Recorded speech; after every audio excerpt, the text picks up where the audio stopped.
Okay, I want everybody and welcome you all for the second discussion on World United Nations World Days, and this our World Peace Day for development, uh, development and peace.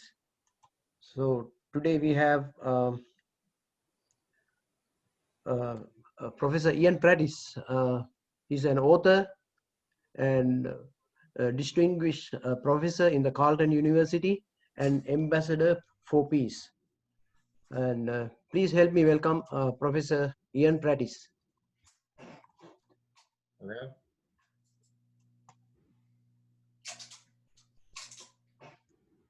Okay. I see I have been spotlighted. Okay. When do you want me to start speaking? Ashoka? Yeah, it is your. I'm sorry? It is your turn now. Okay. All right. Hello, everyone. Thank you for tuning into this. I want to talk about science, climate change, and global pandemic. I'll go back a little bit in time. In 2008, I published a book called Failsafe: Saving the Earth from Ourselves. I wrote about Homo sapiens as perhaps a failed genetic experiment. I delivered the content of this book to students at Carleton University in a television course on ecology and culture. And halfway through the course, I stopped and looked at the young people I was teaching, and I offered an apology. And my apology was that my generation had not left a healthy planet for them. Now, much later in 2019, I participated in the climate strikes on Parliament Hill in Ottawa. And I recalled that apology at Carleton University. Because on the Hill, I was surrounded by thousands of magnificent children. And it was quite emotional for me to hear them shouting out for politicians to get behind the science. I was in admiration of their strike. It's sad that Earth Matters had not changed for the better. I also noticed that I was not the only grandparent who cried a bit that day. However, a brilliant pushback to climate denial had been made by Polly Higgins. She was a fellow Scot, also a barrister, and she created a worldwide campaign to criminalize ecocide. This was the name given to describe the destruction of ecosystems by the carbon cabal and their political lackeys. The legal instrument of ecocide has been promoted by President Macron of France and the European Union. Polly Higgins' idea has garnered worldwide momentum to hold corporate executives and governments liable for the damage they do to ecosystems and humanity. Now, the legal work demanded specific legal changes to protect the Earth for future generations of all species. Unfortunately, Polly Higgins died from cancer in April 2019. Her strong belief was that such a law would change the world. And her work now continues with a vast legal team in many countries. And her everlasting quip will never be forgotten. What she said was this: I have a choice to protect our Earth or let it be destroyed. And these are the stakes that we all face. Now, this campaign of criminalizing ecocide, making it,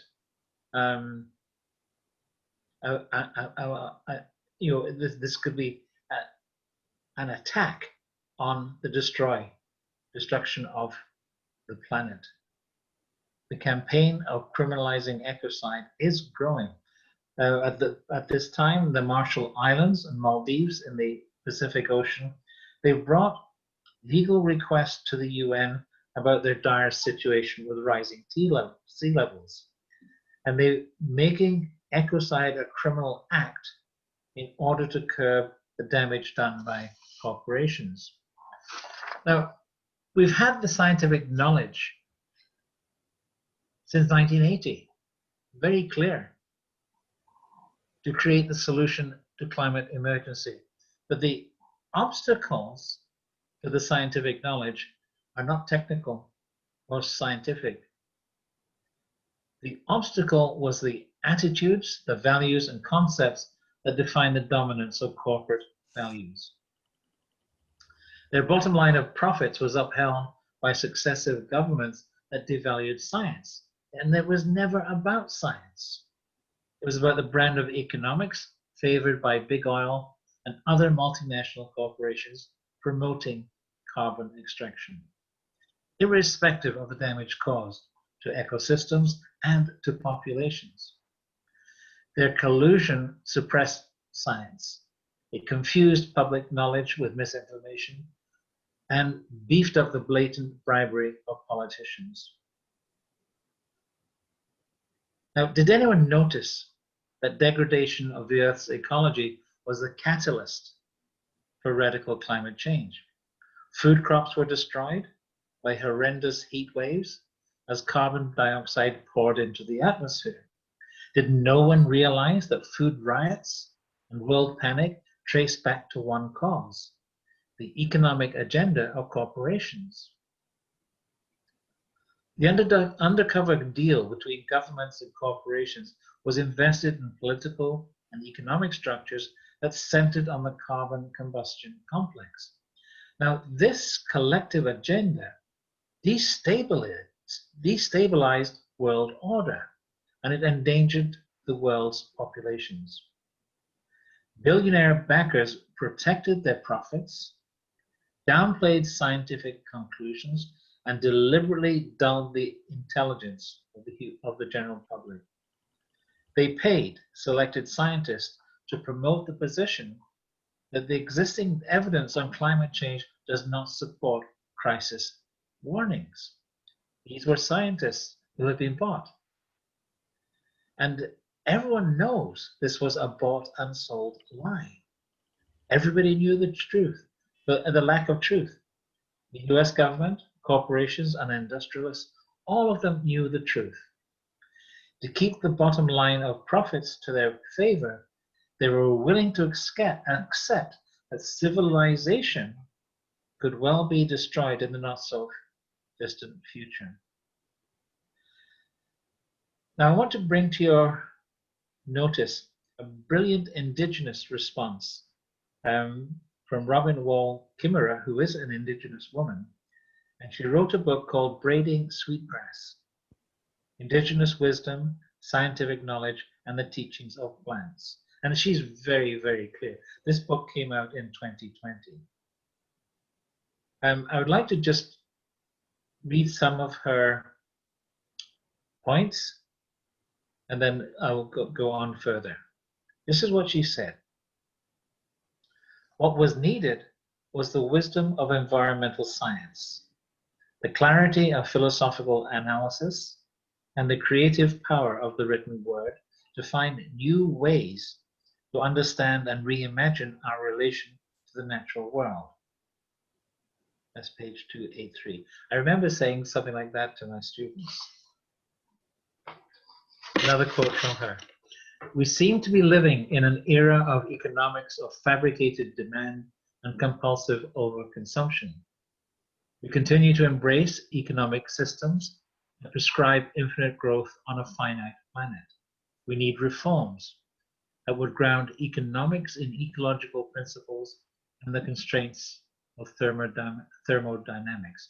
That's on page 300. And here's a real kicker on page 363. She writes, climate change will unequivocally defeat economics that are based on constant taking without giving in return. Now, all that I've said about climate applies to the COVID-19 pandemic, which is killing people worldwide. and it's necessary to follow the science or face disaster. Now, the coronavirus pandemic has devastated our planet. There's no doubt about that. Health officials appear every day on TV news, providing protocols such as social distancing, wearing masks, hand washing, and reducing contacts. However, their directions are often ignored by considerable populations who insist on their freedom to do whatever they wish, particularly with the economy. The balance between government and population is often seen by this body of people as oppressive, so they do just what they want. And in that process, they spread COVID-19 wide and far. Scientists do not yet know the full nature of the virus, its effects on the body, and just how lethal it can be to different populations.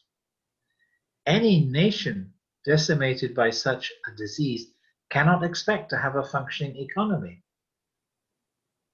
So you have Trump and Ford talking about, let's get the economy going and we'll also deal with COVID. Doesn't work that way, not at this stage. Essential steps to slow the spread of the coronavirus are not yet working. We know that from the statements last night on TV about what was happening in Canada. Now, science is in a race to create workable vaccines. And here there is some good news.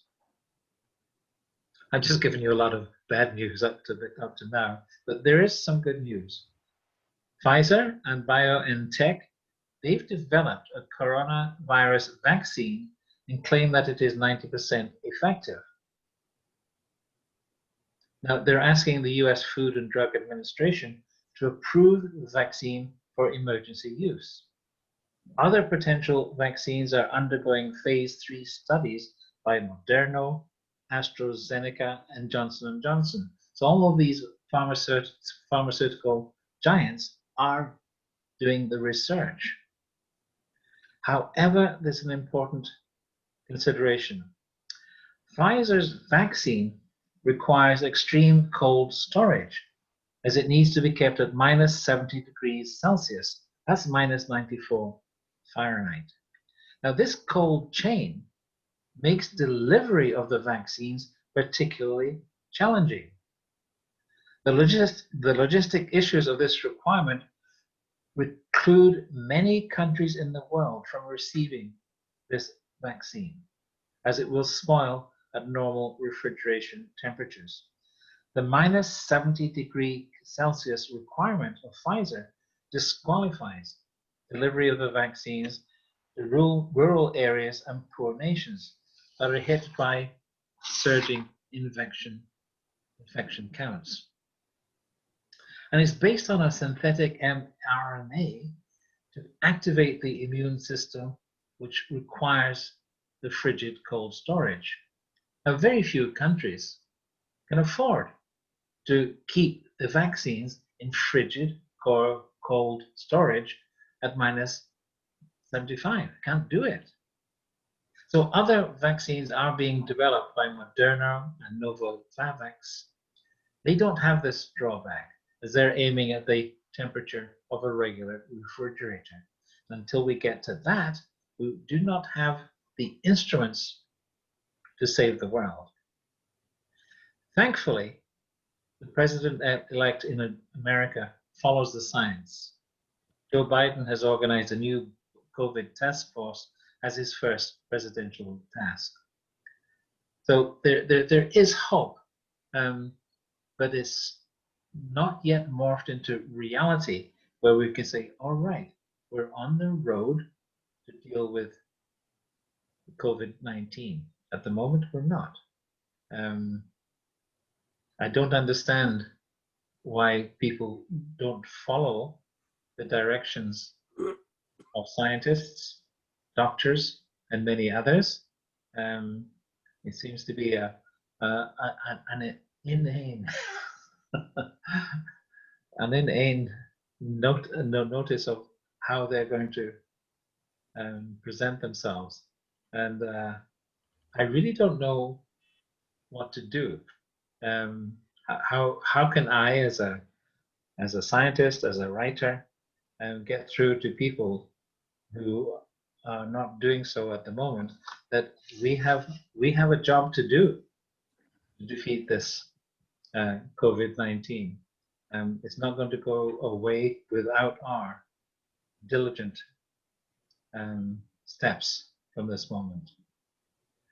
I think I'll leave it there so that I can listen to what you have to say, and I'll do my best to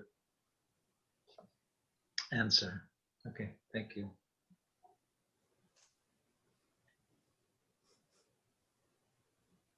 I'm open for questions. Thank you, Dr. Ian. Now, if you have any questions, you can now answer. Ask Dr. Ian, and he will is ready to answer your question, and he has lots of knowledge and secret for us. So go ahead. Maybe visitor has something to ask from Dr. Ian.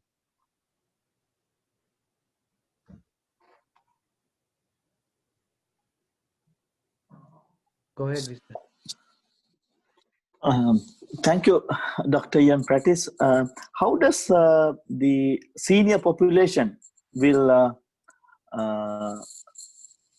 respond to this type of loneliness and isolation during this COVID period, like solitary life, which to reconnect for a year or two more? How they will mental health? Do they need like a meditation type of an idea to live there? Thank you. Yeah, thank you. That's a very, very good question, visitor. And it's one that's direct on me because I'm 78, and a lot of my friends are of that generation, and a lot of them are suffering. And what I say to them is something along these lines. I say that there's a lot that you can do on your own, but you have to be very vigilant and very purposeful.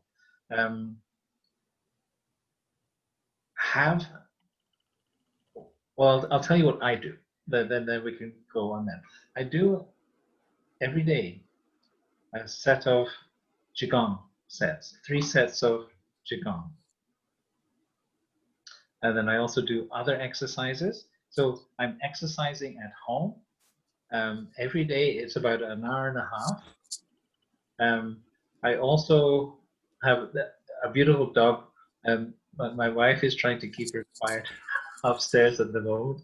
I don't know how long that will last, and I talk to everyone that I meet and talk, and we have the masks on and we keep up the distance, and so that in my neighborhood it's very much a community, so people will stop and talk, and the thing to do is that I will offer to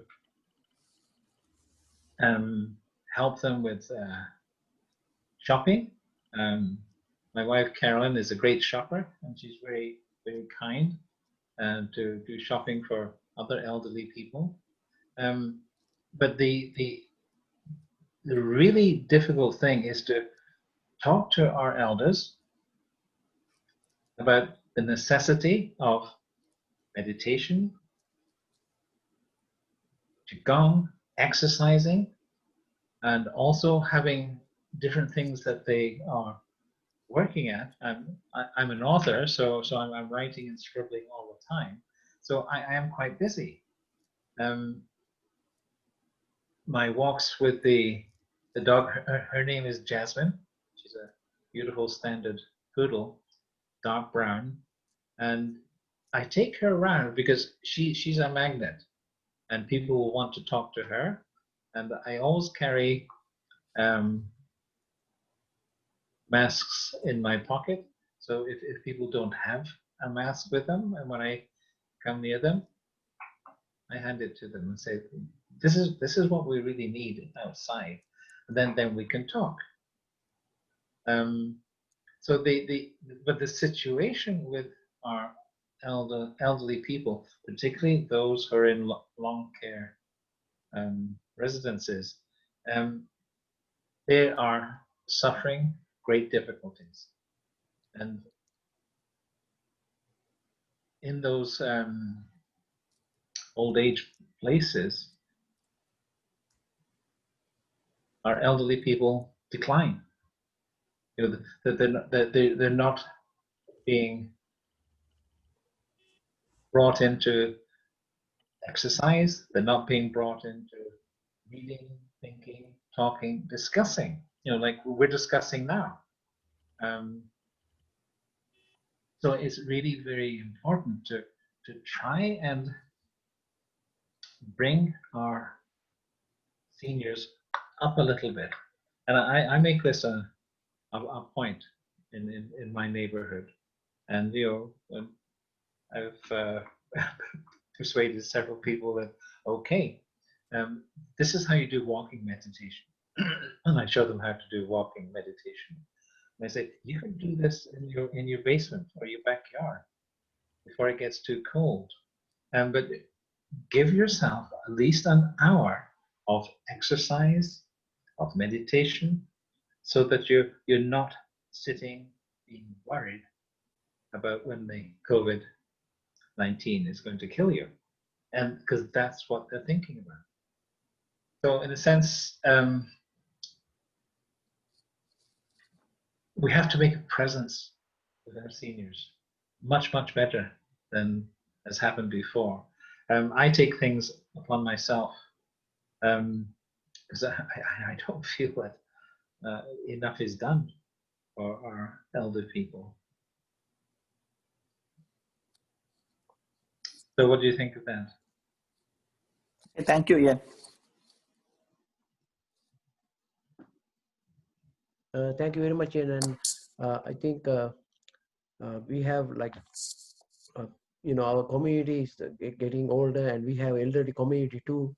And I think we have our friend Chandra, Padmini Hapuvarache. Maybe she has, you know, some question for you. Padmini, can you go ahead? Actually, not questions, but our Sri Lankan senior group is very active, and we stay connected. Actually, as Dr. Yan said, meditation is very important. Our temple offers meditation every day at 9 o'clock. So you can live stream or go on the go to meetings and do it at home. I do it every day at 9 o'clock to 9:45. And then also our senior group sharing dance program. You can do the sharing dance at home anytime. And it is a pilot project. It is done by the National Ballet of Canada. So I send that information to all the seniors. I'm sure some of them are doing it, but it is up to them.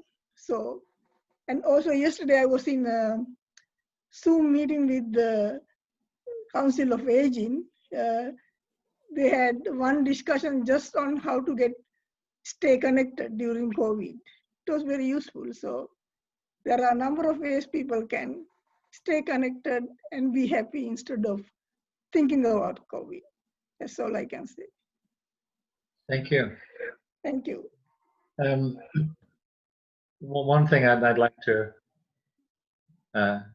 communicate to you. My grandchildren refer to me as a techno peasant. I'm really awful at social media and all the rest of it. But I learned how to do Zoom, and you know they couldn't believe it that I was able to do that. But my wife helped me to do that, and I really find it's pretty great. I can talk to all kinds of different people, as I am doing today, and it's good. It's it'll evolve and become much better. But that is, if I can do the Zoom, anybody can, basically. So that is something we can say to our seniors. But this is how it works, and this is how we can communicate with you when we can't come in to actually see you. So that is a context. It's a very real reaching out and talking and speaking and listening. And I just say, if I can do it, anybody can. You know? So this is a new format for me, and I'm quite enjoying it. I mess up sometimes, but not too often. But I think as you're saying, the communications to elderly people, it's so important that you're there to talk to them, and with Zoom you can talk to them, and there are a lot of elderlies. I say elderlies. I'm an elderly. There's a lot of older people who are shy. They don't know quite what to say. So what I do is I sing. Most people give me money not to sing, and I get them to sing along with me with different songs and so on. And it's just connection, and that's what we can do with our elders. Make sure that we are kind, thoughtful, and connecting. That's the kind of sort of medicine I would apply to our seniors. And if you want me to sing me, that's fine. We'll have another session of singing session. That would be good. Everyone has to come with a song or something like that. Or Like my wife plays the Celtic harp, which yeah, I saw that there's a harp in the background. that's right. Maybe we could ask her to play. Caroline, are you there? No. I've just because this instrument is very, very old and sacred instrument to most of the northern Celtic cultures. Just a little one, Caroline. I'm putting you on the spot. Come on. You're muted, Caroline. So that means you have to play at least just one teeny little bit. Okay. I'll give you money. I'm not practiced for it, but There you go. This is the way we can communicate to our seniors. Sing, play an instrument, and just bring them into what we are doing.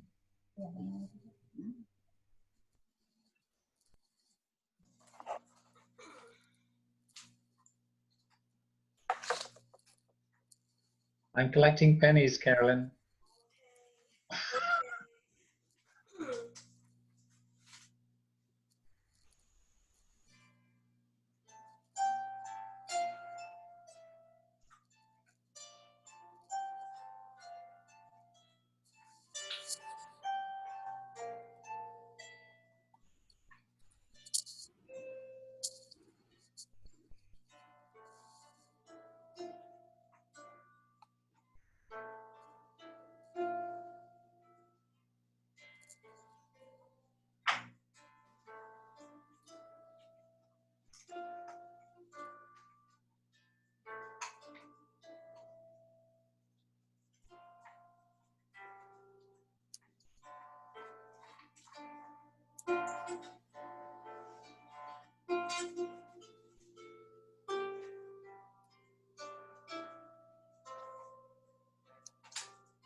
Okay. Thank you. Thank you, Caroline. Thank you very much, and keeping the tradition alive. And we really appreciate your play, and it was very beautiful. And thank you very much. And it is very calming kind of music, harp, the old European instrument. Yes. And also I have my sister there, and maybe she has some question for Ian today. Yeah, and first of all, I would like to thank Dr. Ian for his wonderful presentation. It was quite interesting, and we learned a lot about the things going on related to climate change. So as everybody knows, the main reason for the climate change is the greenhouse gas, production of greenhouse gases, right? So due to the conventional energy consumption. So we don't have a solution unless we go for the sustainable energy sources. So my question is now, actually, I know since you are involved with this kind of thing, so you may be aware of that whether the Canadian government is genuinely taking attempt to address this problem. I just wondering, it's really, they are really concerned about it, or because I know that there are a lot of activities done by Dr. David Suzuki, but somehow those activities, disappeared. So just wondering, what's going on with the government involvement with this climate change. Thank you very much. Thank you. Thank you for your view. It's very interesting is that we don't know whether the Liberals as a minority will be able to get through to get a climate change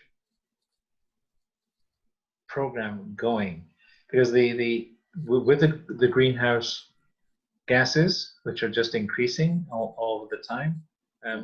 Science shows us that we have to get away from carbon, oil. Yeah. And there are alternatives, such as wind. Sustainable energy sources. Absolutely. Now, my son is in Scotland, one of my sons, and he's working on building wind farms in the different lochs and waters around Scotland. And Scotland is operating so well with wind power, and the kind of, this is making it less and less necessary to bring out oil or coal. So that's working, but in Canada, there's too much power in the hands of multinationals who are making an awful lot of money from the extraction of carbon. And until carbon is put to one side, there's not going to be anything effective for climate change. And I've written books about this. My last one was called Shattered Earth. And before that, I wrote a book called Our World is Burning. And this was 12 different essays on mindfulness. How can we use our mindfulness to stop our world from burning? So in a sense, this is why I put climate change and COVID-19 together. They're both huge crises, and we tend to be too, this is the wrong word, but I was going to say too concerned with COVID and forgetting about the climate change. They're both together. Yes, exactly. That's why I wanted to deliver both of them to you today. And this, it comes down to the individual. How am I going to live? So one of the things that my wife and I do, we grow a lot of vegetables, far more than we can ever use. So we give it away to many people in our neighborhood.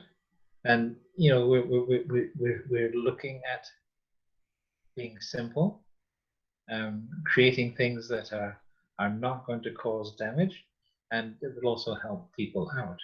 So we can start with small things, but also we have to find the way to hold politicians, hold their feet to the fire, because the fire is climate change. Exactly. Yeah, and at the moment, it's not going fast enough. There are indications. You know what my son is doing. 3 cheers for him. That he's making wind farms so that the electricity can be run from that and not from oil or carbon. So it's the steps that have to be taken. I know we hear from Prime Minister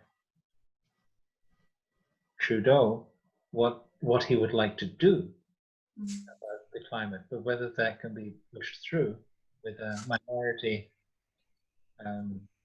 that he has in the Parliament, I'm not sure he'll be able to get it through. I hope I'm wrong. Thank you. Yes, thank you. Thank you, Ian. And I have another friend, Kirti. Maybe Kirti have another question for Ian today. Okay. Kirti, are you there? Yeah. Thank you very much for your presentation. First of all, this is not a question, but it's my situation. I'm just telling at the beginning. So as you said, I'm 73 years old and living alone. I lost my wife some times ago, and my children gone away, and I don't have anybody here, even a cat or a dog.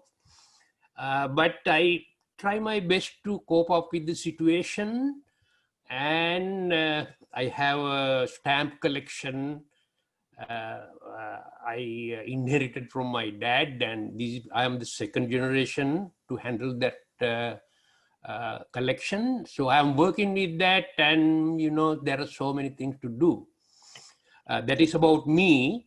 My question for you is, Doctor, I always thinking now throughout the year, California is burning. Half of the year, Australia is burning.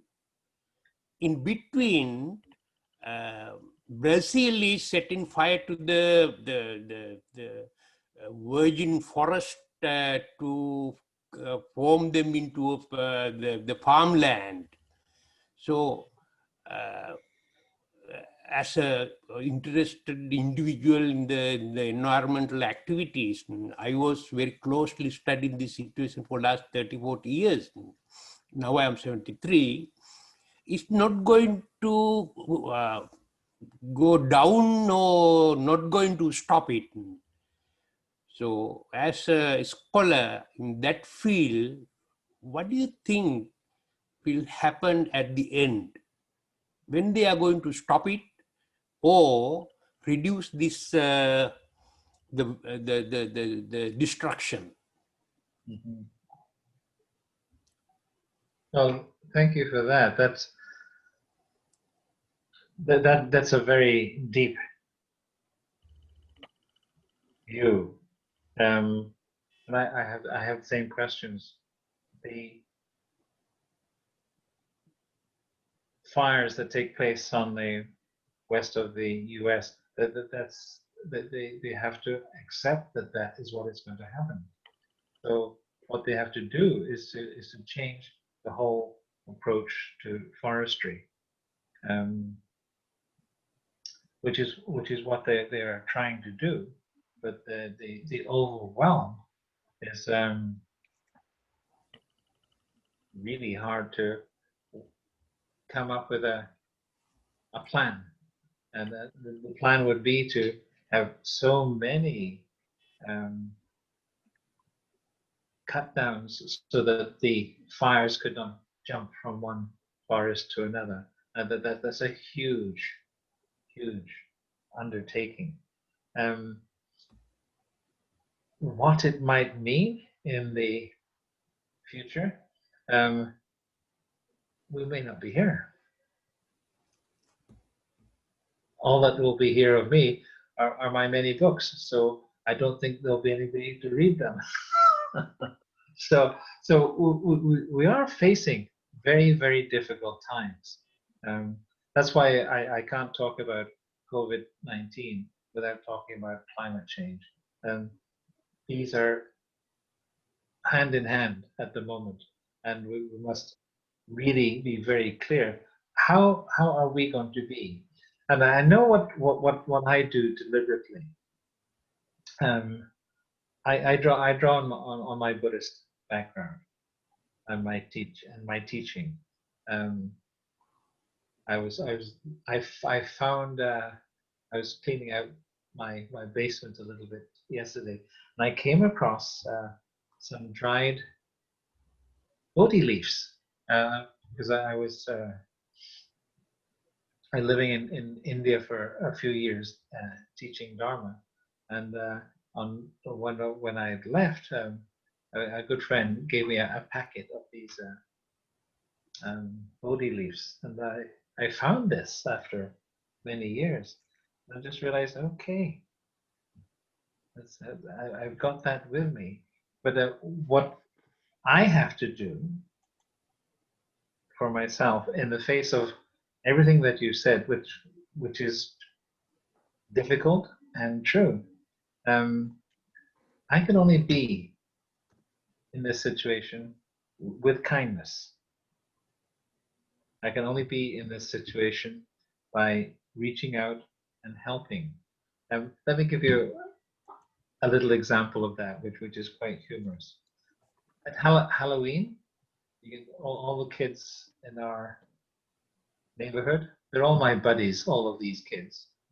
And so Carolyn and I, we went out with a little packet for each kid 2 days before Halloween. And we said, this is for you, but please don't go around on Halloween night in a crowd. Because,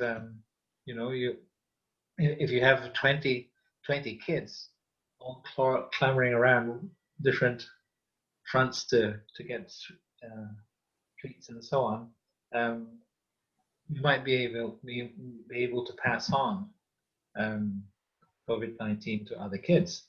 And they all agreed.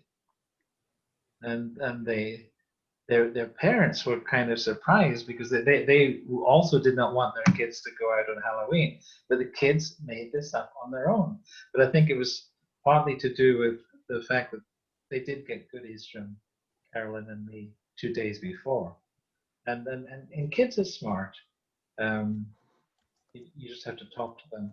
So it's not just seniors that we have to reach out to.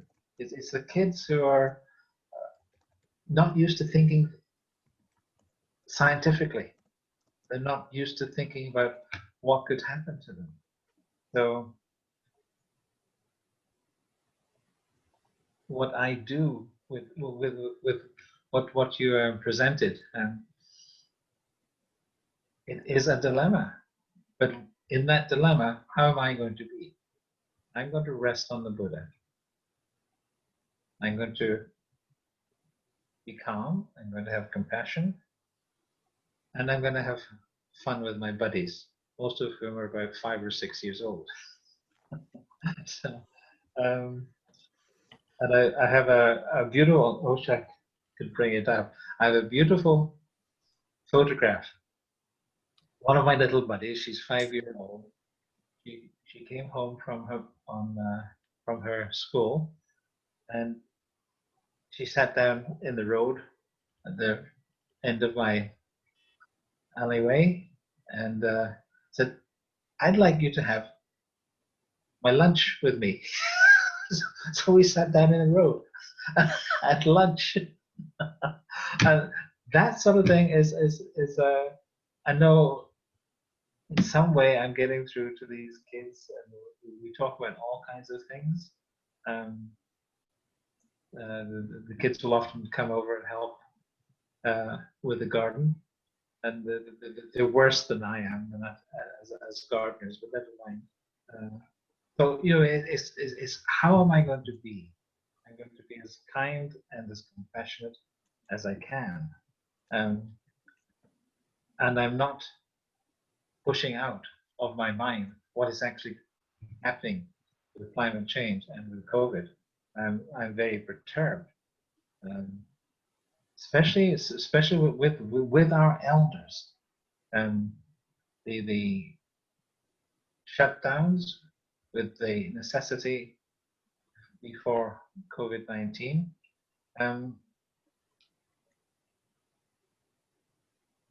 We have to connect to our seniors and give them some kind of practice to hold on to.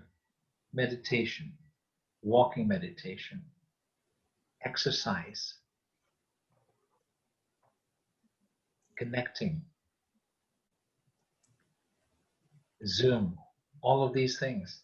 Connect. You may be in your house, but for instance, if you're taking part in a Zoom, which is of interest to you, and you're in your home, but it's interesting. You have to think about things and what different people have to say, but it's a connection. You're not isolated. It's the isolation that is so dangerous, and especially for people living on their own. But you don't have to be on your own. You can take that step and create your own Zoom meetings about something that you want to talk about and bring in other people and we have this kind of discussion, Exactly. which I think is really good. Yeah. And thank you, Ian, for the answer. And I have my friend Nandana is there, and maybe he has a question for you. Okay. Can you see me? Nandana, do you have anything? I have a silly question. Yeah, silly questions are well enjoyed in this hour. Are you the same professor in Rob Snow show in the radio 1310? There's a Professor Ian, somebody from Carleton University speaking in the Rob Snow show in the 1310 radio channel. You are not the same professor. I don't know. A different professor. I know his first name is Ian, but I don't know the last name. It's Prattis, Prattis. Yeah, that professor, I don't know what his last name. I thought it could be Sue. Okay. Was he better looking than me? I haven't seen him. Don't answer that. Okay. Yeah, that's my question. That's it. Okay. Thank you, Nandana, and also we have Ranjani. Maybe she has some thoughts to share with us, and give you some kind of a challenging question. Ranjani. Yes. Hi. Are you there? Okay. Yeah, thank you for your presentation here. Actually, I don't have a question. I know that what we are going through in this stage, with COVID-19, and now there are going to be a vaccine coming. What do you think of that? Like, it's in the experiment stage, some says, and some says like it will be out in December or January. But what do you think of in the future? What will come through, so that people will be getting this, and maybe that there will be positive thinking that we can eradicate COVID-19. Do you think? Well, it's the vaccines that have been created at this point are that there's a problem with it, because it has to be kept at minus 70 degrees Celsius. Most places don't have that kind of refrigeration, so there are other companies trying to change that so that instead of having the necessity of minus 70 degrees, it'll just be regular refrigerators, and until that is sorted out, the Pfizer vaccine requires extreme cold storage, which means that can't be delivered to the rural areas or the poor countries. Other companies are trying to get a different kind of, like the two companies, one's called Moderna, the other is Novavax. They're aiming at the temperature of a regular refrigerator so that could go anywhere. That could be coming out within the next 3-4 months. They're in stage 3 of their tests and so on. So I think it's coming very soon. Within the next 3 to 6 months, we will have vaccines that can be used. The Pfizer one can only be used for rich people who can afford. Hello? Okay. So the difficulty is that the race by big companies is on to produce a vaccine that will be effective. Pfizer's vaccine is claimed to be 90% effective. but it's a cold chain process so it could only apply to the people who are rich, the countries that are rich. Other countries are trying to take the temperature down to that of a regular refrigerator. This is Moderna and Novavax Inc. So that should be coming out, I'd say, within the next 3 months or so. And then the question is, okay, how can this be delivered? And that's the big question that the pharmaceutical companies are trying to solve at the moment. Thank you, Ian. Thank you very much. And I have a friend, Sampath, and maybe he has some thoughts to share with us. Okay. Sampath? Sampath? Maybe he's not there. It's okay. Yeah, but I think it's mute. Yeah, it's mute. Okay, he will be back. And I also have a question. In the history of mankind, these kind of pandemics and epidemics, all kind of things were there, right? And what kind of experience we have from those pandemics? I know in some cities, like I'm originally from Sri Lanka, and I have some ruins, ancient ruins, like they are like cities, like major cities, and very good real estate, like stone, houses and complexes, all kind of thing. And maybe those things were abandoned in the jungle, maybe due to these kind of things, or how the humanity went through this kind of situations in the history. Maybe you have a word for us. Yeah, I think that's a possibility. Yes, absolutely. This is not a new feature for humans to deal with. But I would like to think that we have intelligence and carefulness about how we go about dealing with it, and that's hoping that as human beings that we've evolved to different levels of compassion and concern. And can we deliver that, or do we get greedy and just want the vaccines for ourselves and not for anybody else? So I do think that in past years, past millenniums, similar things must have happened. I don't think this isn't a stranger. It is something that our species has had to deal with. Yeah.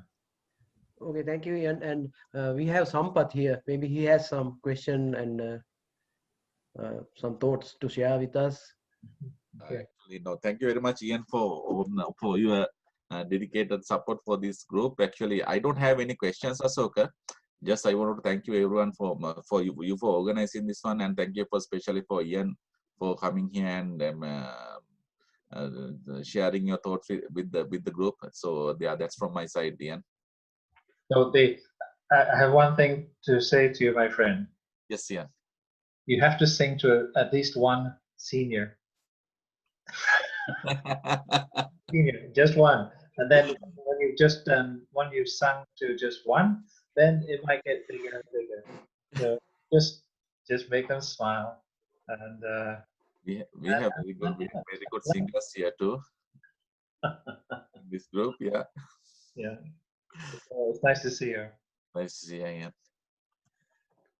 Okay, thank you very much, and thank you, Sampath. Thank you, Ian. And it's now it is 8 o'clock, and we appreciate all the hard work done by to organize this, and Dr. Ian for sharing his valuable time with us. And you collect pennies today, but we collect this sovereign gold today with the knowledge you passed to us. So very, very interesting, very informative. And thank you all very much for joining here. And maybe we'll have another time as the time permit, and we should come at least on Zoom to share our experience and knowledge. And thank you, Ian. It's a great pleasure to have you here today. And thank you everybody who joined us and who helped here and for the great technical support that happened here. Okay, everybody. Thank you. Thank you very much. Thank you, and good night and Subharatriya. Subharatriya. You have a good night, everyone. Night. Bye.